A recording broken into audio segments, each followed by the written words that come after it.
Welcome to the Productivity Podcast. This is number 2 in a series with our friends at InMoment, and today we're joined by Simon Fraser. Hi, Simon. Good morning, Simon. Nice to see you. Is this probably the first podcast that you've recorded in person, isn't it? Yeah, it's a bit weird seeing you. It's like a strange one. But you've been on before with James Bolle right at the start, episode right at the start, as we were emerging into COVID, because I think we were just starting to talk a little bit about that whilst trying not to talk too much about COVID. Yeah, same today probably. Okay. We might be emerging out of it, back into it, who knows. So today we're going to talk about Omnichannel. Yeah. So number 2 in a series with you guys, physical versus the digital. Is it really omnichannel? Is it still working in silos? I think there's a whole bunch of stuff to go at. Mm-hmm. Maybe let's start with experiences. So what experiences have you had in terms of good omnichannel journeys, or particularly difficult omnichannel journeys that are good to share? Yeah, I was thinking about, we've recently come back from holiday in Devon and dragged the kids, given the fact that we're actually in a city centre, to John Lewis, Exeter. And I was trying desperately not to engage with the John Lewis partner, because I knew that we weren't able to purchase from him that day, but he was quite insistent and actually was amazing, and eventually said, come on, just talk to me, it's fine. So we talked to him about our needs, our requirements, and then it got to the point, and my son was going, are we going to tell him where we live? Because we live nowhere near Exeter. So eventually we had to say, yeah, here's our address. And we gave our address in Shrewsbury. It would be fair to say his face fell at that point. And he actually was quite honest in saying, well, actually, okay, I'm glad that I've been able to serve you, but actually we're not going to be the ones who are involved in this sale now. And actually you could see to a certain extent that he lost a little bit of spark and a little bit of interest. And since then, we had an email from John Lewis saying, here's what you were inquiring about. Here's what it could cost. Here's what to do next. But been very surprised by the fact that actually there was no real follow up. So actually we're drifting away from purchasing curtains from John Lewis. Now I think if it had been an Exeter sale, the John Lewis colleague, as I say, was brilliant at his job, would have followed up and would have looked to have made that sale. But given the fact that we're not in his geography, that we're probably going to end up using digital as well, meant that,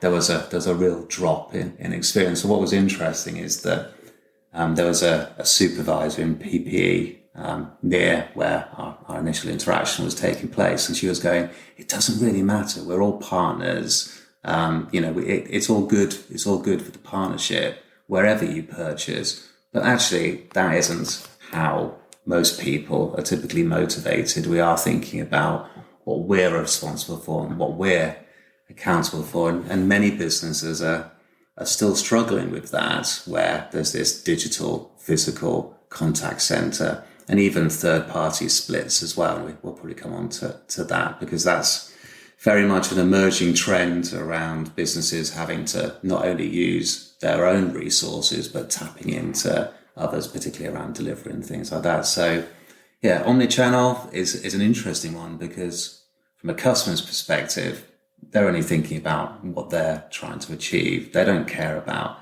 how a business is structured, who owns what, who needs to do what. They just want to fulfill what they're trying to do. Not many businesses do that well. Yeah, it's a word that's used quite a lot. And I think for me, there's not many people that have nailed it. If you're a digitally born company, retailer even, and you've then gone into shops as your secondary measure or way of engaging with customers, I think they tend to have a better journey, because it's come from the digital age into bricks and mortar. Everybody that's gone the other way, I'm sure they've done lots of mapping, lots of process diagnostics on it. But actually, when you start to physically shop that journey, there's always a hole in it. And it's probably not just me. I tend to feel like I'm the only one that gets stuck in the hole. So I'm trying to do something. For me, it's relatively logical that I should be able to buy it here, take it back there, or buy it here, collect it there, or even buy it there and have it delivered to me, all the different permutations. So probably the one that's missing almost is I can order it online, collect it in a store. I can order it online and have it delivered to my house. The one that's probably still to come for me is I can order it online.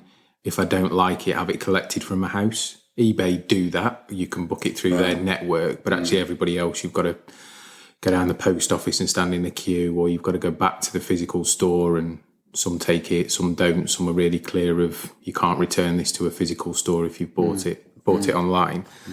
So yeah, I think my experiences and frustrations probably come from, like you, lack of engagement in the wider opportunity.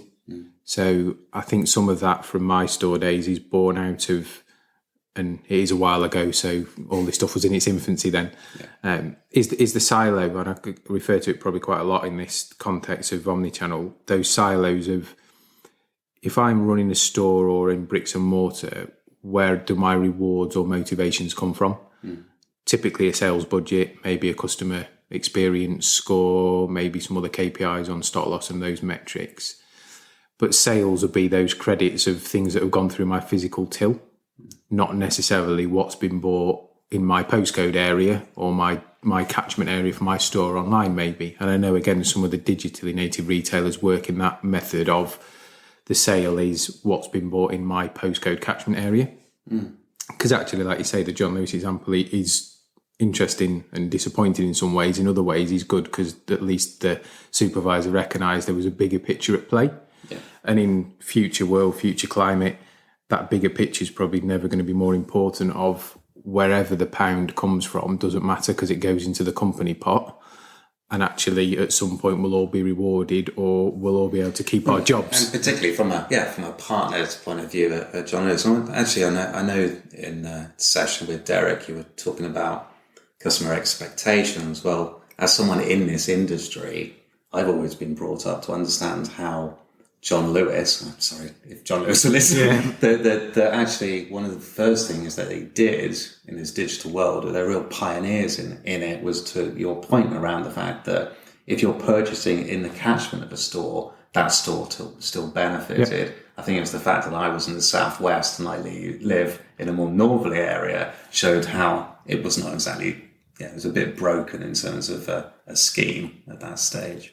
Yeah, and it's always interesting as well, and I got caught in this, if we'll touch on third parties, but happy to take your payment quickly and deliver your goods quickly. Sometimes the refund doesn't follow, or you get into those, I can't recall it exact retailer it is, paying by PayPal seems to be a challenge in omnichannel. So you pay by PayPal, fine, you get the goods delivered, you then take those goods back to the physical store and they can't give you a refund because you paid by PayPal. Yeah, it's not their money. So you get into this horrible dilemma of, I can see all this falling through some grey hole because I've given the stock back. I've not really got anything to say that I've given the stock back. It all felt a bit grey in the conversation, and I'm now relying on somebody to do something somehow, somewhere, to tell PayPal to give me the money back. It's one of those, if it works, it's fine, but you kind of walk away thinking, this has got disaster written all over it, and I'm going to come back in and say I bought this back, and there's going to be no record of me bringing it back, and I'm going to get into a debate about this, that, and the other. Which is a real shame, because actually all the data that I've been looking at recently, because at InMoment we've been doing a lot of work looking at journeys, and particularly from an omnichannel point of view, and what is very apparent, and it comes back to behavioural economics that you may have spoken to Derek about, is that actually, it's that last mile, is that end, that is what you remember. And the worst sin for any retailer or any business is to duff up the last mile, because that is the takeaway that customer is going to keep and retain with them. That if you end up putting effort and hassle and doubt into your customers' minds at that point, then you churned that customer. They're not going to consider coming back and using you again. So particularly, again, with deliveries and the whole omnichannel world, that there's a lot of people involved in that process, and you've got to have a lot of trust in potentially third parties to deliver against that. And if you're unable to return, it's great that ASOS can do that. That's fantastic. But if you're, eBay was it? eBay. Yeah. that's great that they're doing that. I wonder why other businesses haven't adapted and done similar, given how successful eBay are. Yeah. Something to be learned from there. Yeah, and I think there's great examples out there. Certainly, I think fashion and probably grocery lead the way in that whole being able to do cross-channel stuff, so order it virtually, digitally, collect it in a different way, drive through in a different way. But fashion, like you mentioned, ASOS, when our youngest daughter lived at home, we tended to be a fulfillment centre, I think, for ASOS. New look, pretty little thing, whatever else was going, misguided. And they seem to have it kind of nailed of, they sell delivery passes, so you could buy a yearly subscription that pays for your delivery. So therefore, I'll order more stuff and try it on, and it doesn't matter if I get 3 different sizes or 10 different things and don't like them. So you kind of create that advocacy by somebody buying into a subscription model. Yeah, you're taking the effort, not the customer. Yeah. And I'll probably order more to feel like I get my money's worth. So I'll order more stuff, and there's probably some stats around every 10 things that ordered X are kept. So you grow that. Yeah. But they seem to be really good at providing the right packaging to return it in, providing the labels for it to go back in, just making it easy and trackable in that whole account and subscription system. I suppose actually apart from the example of New Look there, they're all digital first retailers as well. So it's obviously a bit easier almost not to have the distraction of the store in that process where you could take it back to the store. They're actually having to deal with just one area. It's the Omnichannel retailers, again, that are probably struggling more with that equation. And some of it, for me, comes back to when this Omnichannel world started or was spoken about, or the words were created, it kind of was born out of click and collect to a degree. Click and collect, we've done loads of measurements in click and collect, and I'm always surprised. You see the stats and it's grown exponentially over the years, but actually in most retailers it's a cupboard or it's a little alcove that's probably not particularly convenient near the tills. So there's a long walk to go and get the stock. The retrieval system's always interesting. So we see some really good retrieval systems. Pharmacy have led the way for years because they've had retrieval systems for people that go in and collect their medicine on a weekly, monthly basis. That's been there. In wider retail, some really great examples of digital retrieval systems or how it's stored and lockers and it's done by name. As you start to move into those retailers that are probably trickier because their range goes from, I don't know, if you use DIY screws and nails through to big garden projects, you can't do it alphabetically because all of a sudden you've got somebody collecting a lawnmower and a packet of screws. So how do you put that in a Tupperware container or whatever it is? Yeah. So I think there's, for me, still a real challenge about retrieval, the time to click and collect. And as you say, if I've done everything digitally and that's the one physical thing I do, if I'm stood waiting for 10 minutes and I can see somebody flitting around at the back and they're not coming out with it, or they're calling somebody else to find it, or they've got a handheld gun and they're all frantically looking, you've then cast the doubt. And then actually there are times when they come back and say, we can't find it. And it's like, well, hang on. Because you've got to think, if someone's ordering click and collect, why are they doing that? Because they want a really quick, efficient journey. As soon as there starts to be hassle again. Funny, you touched on the placement of click and collect. I mean, I know it shouldn't be too far away from the tills, but never, ever have click and collect in the till banks as well, because there's nothing more annoying than standing behind someone who's then got a click and collect as well. So I get your point there. And actually, there has to be, I think there probably is this now, but I remember I'm going back 8, 9, 10 years ago when click and collect first started, that there was actually a lack of knowledge from the retail teams around the process itself. So I'm almost certain that the retailers are better at that and better at educating their teams around the process. But certainly that wasn't the case at first, and there was lots of noise and confusion. I'm sure that the journey's better now. Yeah, I think they've all nailed the journey, and I think the other thing they've done is recognise the work. So when the journey started, there were these parcels coming in, and it was kind of extra effort that the teams weren't funded for, if you like, to put them somewhere and then go and collect them. as it's grown into hundreds, and then, you know, things like Black Friday, thousands of parcels arriving in a store, they've had to recognise the fact that this has an impact on the workload. Therefore, they need a measurement for it and the time to say, well, for every parcel that comes in, there's X minutes allocated to book it in, which normally then flags to the customer it's there, to put it in the retrieval system, and then to get it back and retrieve it and give it to the customer when they come in. For me, it'd be interesting to see how the world has changed clearly in the last 6 months and will change. I think we'll see retailers giving more space over to click and collect, so making it easier for people to do it, maybe even self-collect. So I know people have played with Amazon lockers and stuff, but almost internal versions of that. Again, Boots are trialling that in the Covent Garden store. If anybody's passing, you can go and collect your medicines from a locker. So again, different processes, different ways of doing it. But I think if space is an issue, and there's lots of overspacing, certainly in retail, if you're driving a different channel, why wouldn't you make it easier for your staff to collect it, give over more space to it, have it laid out in a much more, I suppose, lean or Six Sigma way people would refer it to, where it's logical, there's space for oversized things, but actually you can really cut down that collection time. 16 minutes.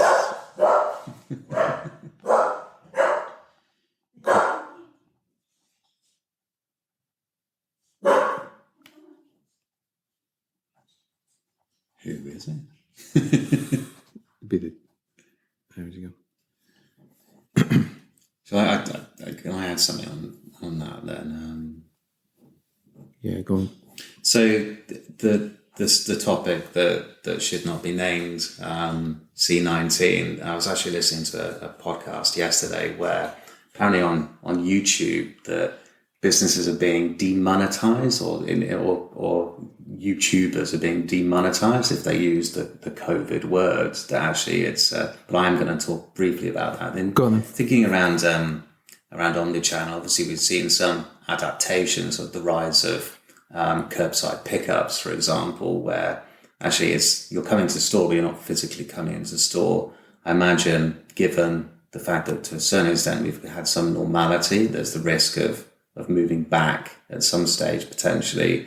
I wonder what changes businesses, brands have made in relation to curbside pickup. But also we know that actually that's not a very profitable way of running on the channel, that if you can get someone into store, then there's always the potential that they might pick something else up. So I wonder around store design, journey planning, whether businesses are thinking around how they could somehow get people to feel safe in that environment, but come into store again, because they are leaving money on the table there and damaging margins by that route at the moment. Yeah, and it's whether you have the click and collection point easily accessible at the front so people can come in and out, or actually you make a conscious effort to put it at the back so people have to walk through the store and pick. And I think the other thing is back to probably the John Lewis example. If you've got a colleague that's switched on, that knows the journey is not slick from their side to go and find the parcel and collect it because of volume or storage or just the whole where it is, they're the ones that will be then saying, give me a couple of minutes, I'll go and find your parcel, have a wander around, we've got some great new offers in X, Y, and Z, or, almost change that journey into a wait, into an opportunity to go and sell, or my colleague will take you and show you our new range, whatever it might be.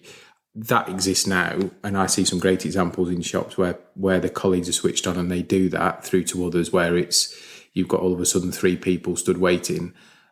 And I think there's a real lack of probably understanding the process to a degree when you see people in the queue at the tills to collect, to click and collect. And I've experienced this only last week. So join the queue, got to the front of the queue to get my click and collect order online parcel. The cashier then disappears to go and get the parcel, which is at the other end of the store in the warehouse. So there's now nobody on the till, and there's a whole bunch of people probably staring through me with daggers, waiting to pay. So again, where you collect it from isn't necessarily always clear either. So the whole signage piece of this is where you go. So You then create a backlog at the tills. If you've not got a clear process for the cashier to call someone or a headset or whatever it is for somebody to bring it, you compound the problem by not only now me waiting, but a bunch of people behind me waiting just to pay. So it really is thinking all those bits through. And there's some that are great of it. You go into, again, lots of fashion stores and it's a return. There's a big return here, sign, collect here. I went to a DIY retailer actually during lockdown, and they were really good at calling people out of the queue if it was an online order, to stop people queuing to get in the store, to find out they could have just gone in the other queue. So there's some great examples as well.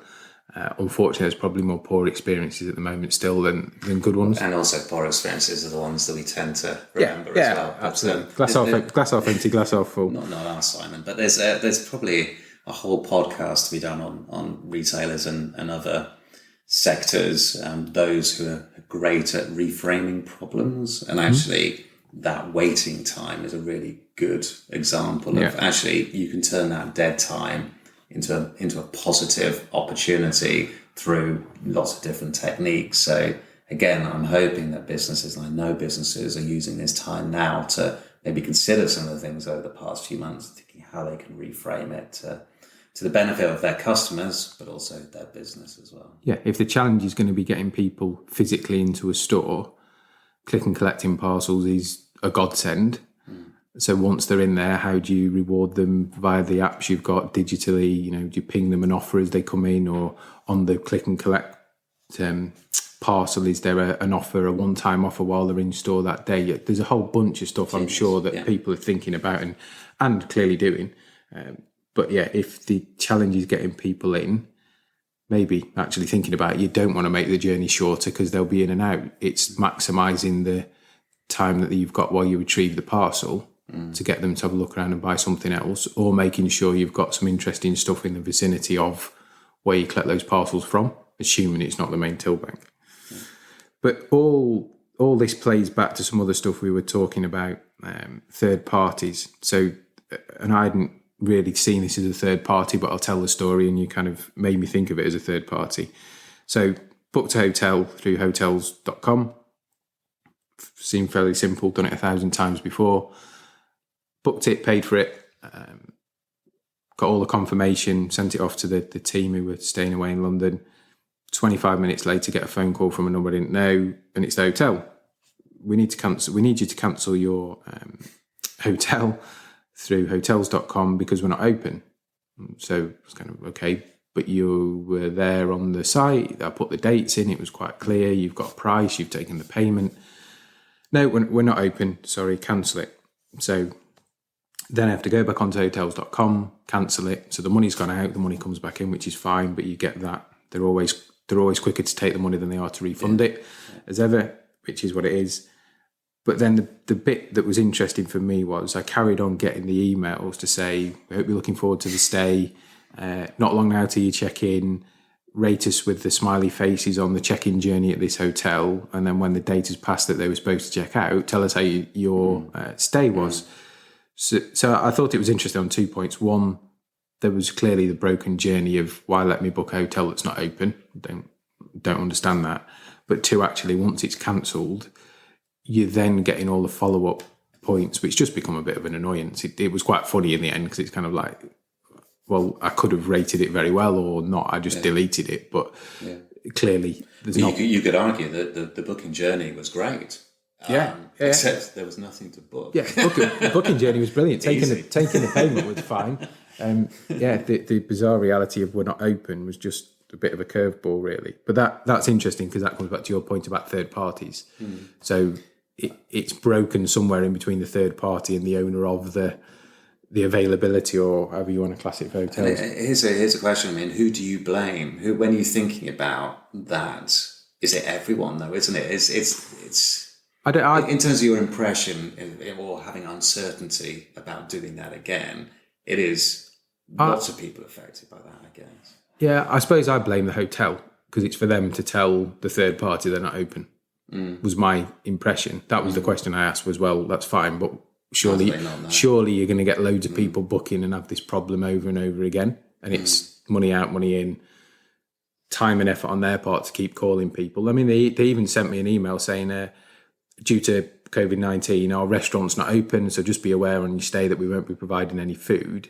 So they've obviously got all the things in place. Right. So yeah, I came off it thinking that's the hope. Somehow the hotel must flag their open and close somewhere to these booking sites. It's interesting because my perspective would have been listening to the story. I don't trust that booking site again, or at least I'd have enough doubt. And it's made me think of a recent story, which if anybody has ever changed internet provider during a time of of intense use of digital appliances in a house, just don't. Whatever the offer is, don't. So a third party on behalf of my network provider was telling me you can have the opportunity to upgrade, and I made the cardinal sin of, do you have 5 more minutes to talk to us about your internet provision?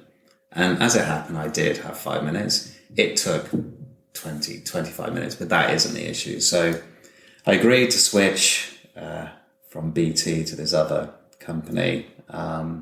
And it said it might take a couple of weeks for your internet levels your broadband levels to get to the level that you would expect. We went way beyond that. In the end, I phoned the main company up, and it turned out that what had happened all along, and this took 2.5 hours, that the hub that we'd been sold was a downgrade on the hub that we'd had from BT.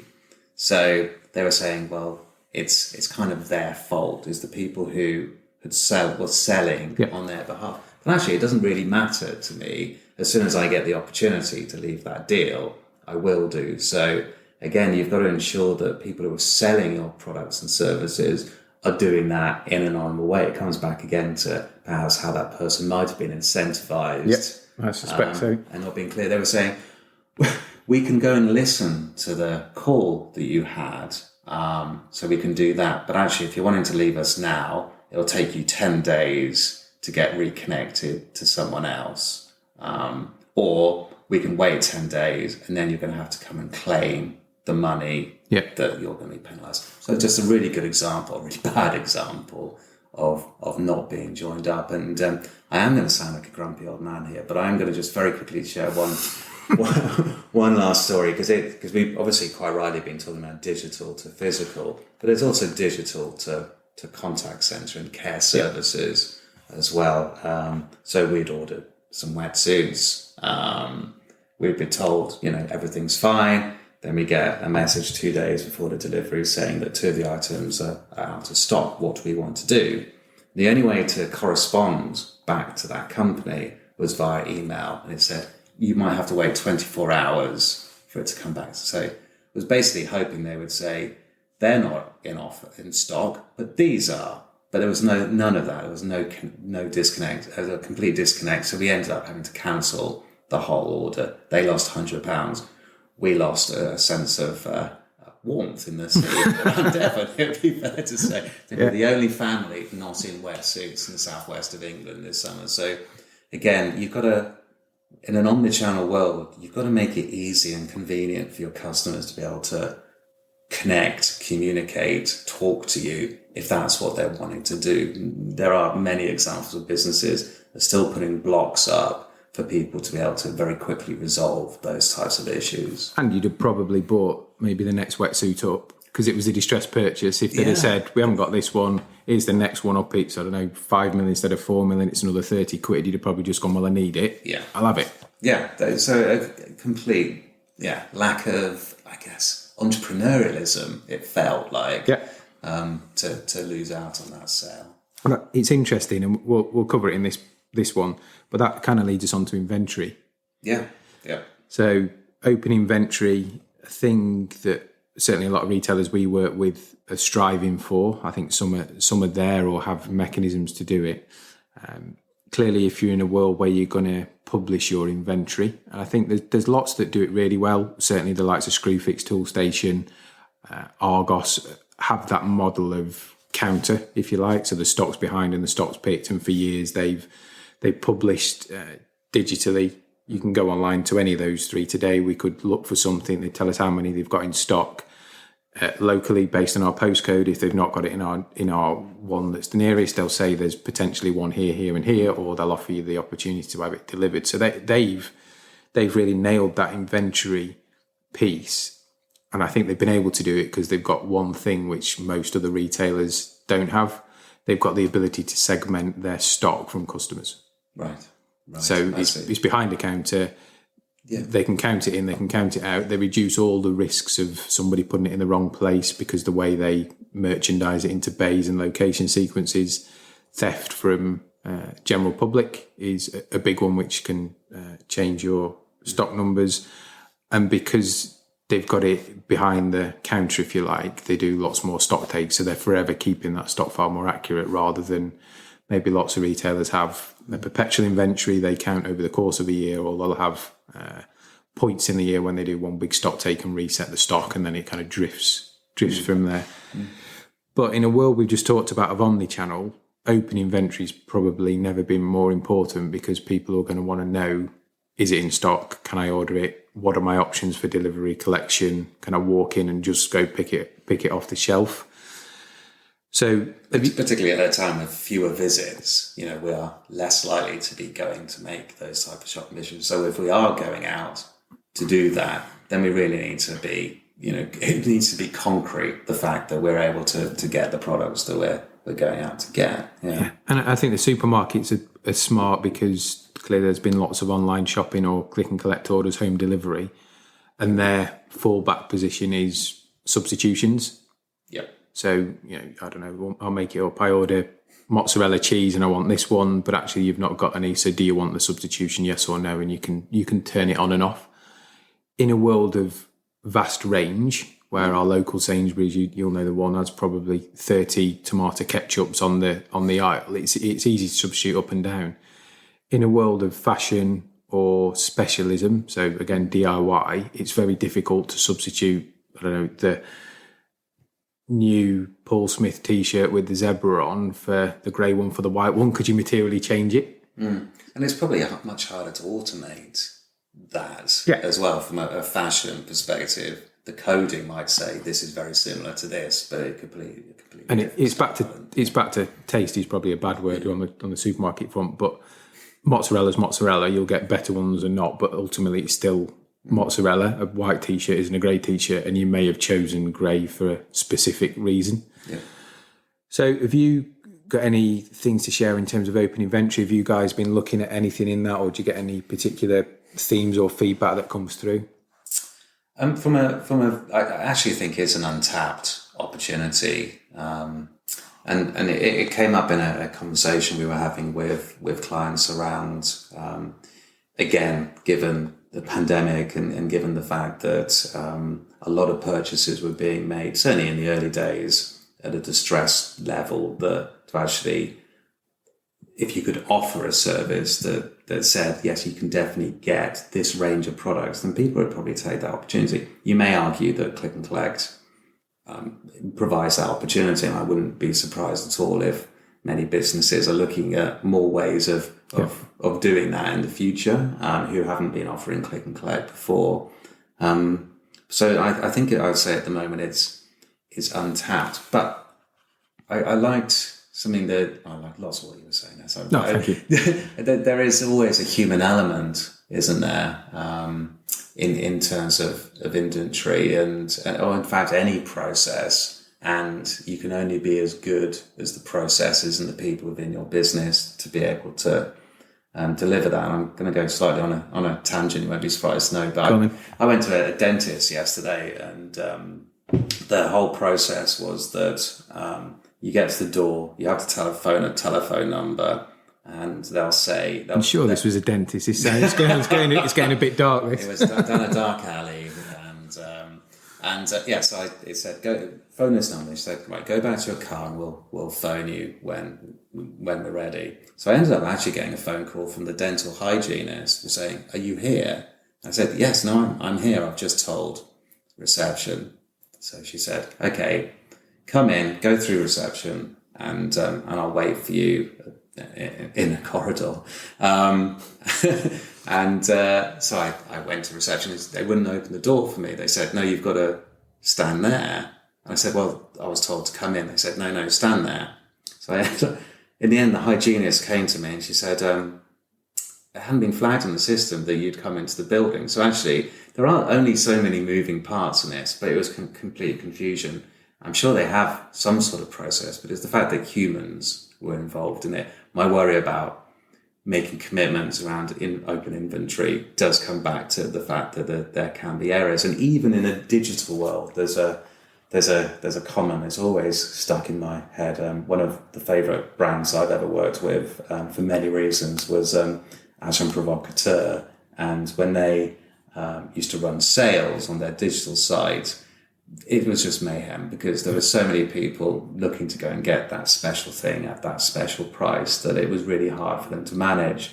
And there was a story where one customer had filled their basket with all these products and then got to the checkout to find out that actually someone else had also been purchasing the same items and they were no longer available. So they were sitting in their basket, but they couldn't actually purchase them. And the phrase the customer used, that they described it as a sexy bun fight, which is always stuck in my head. But that's even in a digital world, it's hard. I imagine in a physical world, being able to commit. And yes, one of the things you mentioned earlier is one of the benefits of Argos is that it's very hard for there to be shrinkage through human misdemeanors. And that's going to happen. You've got nobody walking around with it in a basket. So exactly. I think the challenge comes when you get down to... Yeah, it hasn't been scanned, so therefore it probably is. Ones and twos are probably the watch out, aren't they, or the root of all evil in an open inventory, because one, have you got it or haven't you got it? So is it right? If I've got a big shop, has somebody picked it up and walking around with it? Did they put it back in the wrong place? Do they pay for it? Does it get stolen? So big numbers, I suspect, are fine. It's when you get down to those, and I've experienced what you experienced. Well, not you personally. Maybe it was at Agent Provocateur. Was that you? Yeah, it was me. I've got it all. No, I experienced that quite a lot, especially in sales. So you go sales shopping, like that example, and you think, I'll put that in, because you kind of think you're ring fencing it, and then you go to press purchase, this item is now out of stock, or this size is not available, and it's like, well, so me putting it in my basket didn't secure it then. Yeah, exactly. So you end up disappointed, and the amount of times I'll have done that, and then just thought, I can't be bothered with the rest now. Yeah, you're not. Yeah, I feel that my expectations have not been met. I'm going to chuck the whole thing a bit like the wetsuits, and I do wonder with the whole story, which has then come to be true, although I've yet to see that much activity around it, is that Amazon doesn't want to be a physical retailer. What it's doing is testing technology out, and their whole Amazon Go does seem to offer some opportunities, although I'd imagine that sort of camera techniques in a massive store would be difficult. But I'm surprised that I haven't heard more businesses have gone and bought the Amazon technology, because I think that's what they're trying to do, isn't it? Yeah, RFID will help, and there's again lots of retailers that are working with RFID, so they can tell if where the stock is. It is in the back shop, is it in the front?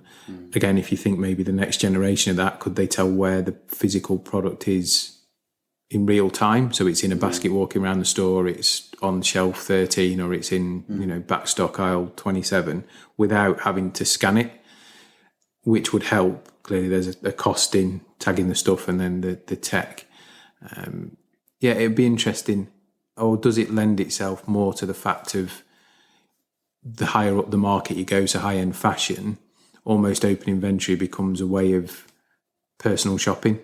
Yeah. So I'm really interested in this new, expensive, whatever it is, I've reserved it, but actually the store team then know, based on potentially the customer data for that client, that they always come in and buy a new handbag, but when they come in and buy a new handbag, they tend to buy a new pair of shoes. So depends how broad you want to make this stuff, because you can give people the opportunity to reserve it, to go and collect it, and you've got to have it. I think that's the big bit. The disappointment comes if somebody's made the physical trip to do it, and then it's like, oh, sorry, we didn't really have it. And again, having managed stores years ago, the amount of times I used to get called to the desk and it was like, oh, so-and-so's here to collect this. Oh, yeah, and this was in the world before all of this kind of click and collect stuff. I spoke to so-and-so and they reserved it, and you'd know for sure that it wasn't there, that disappointment reigns and you end up with discounts or people, effing and jeffing and walking out. Yeah. But if you turn it on its head, again, back to probably the theme in the earlier part of this, if you manage to get somebody in the store because they've looked and reserved it to collect it again, or know there's 50 of them, if you know they're coming because you capture their details, they're part of your customer ecosystem, the opportunity is then to sell.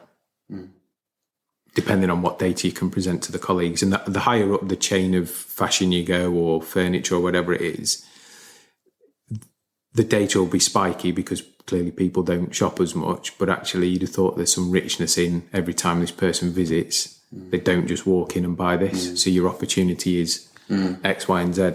It's the trick there will be making it clear to the customer that it's solving a problem for them or for their benefits. Which I think it's why it's more high end. Yeah. So, there was a thing on the telly the other week about Aspreys of London, and they know, I don't know if they've got a It's system. so high end, I haven't heard of that brand. Yeah. So Aspreys, jewellery, handbags, all that kind of stuff, and at big price points, pair of earrings, 25 grand and all that kind of stuff. But they know that when X customer walks in, because they're over from Saudi Arabia for the summer, they're not just going to be buying one handbag. So they'll line 50 up. They'll do, and this scarf goes with this, and these necklaces look beautiful, and I'll just show you this diamond ring that's £3 million. They know that they're not going to walk out with just one. So I think there's different places in the market where you can get that competitive edge. And be more personalised in that way. Yeah, absolutely. Yeah. Absolutely. Yeah. Good. So I think we've covered a lot in this one. We've covered omnichannel, silos, the debate. We've touched a bit on open inventory, shared some stories around some good journeys and some, I'll call them interesting, not necessarily bad. Yeah. But we'll be back with the third in the series where we're going to focus on self-checkout and self-pay. So thanks for this one, Simon. Take care. Pleasure.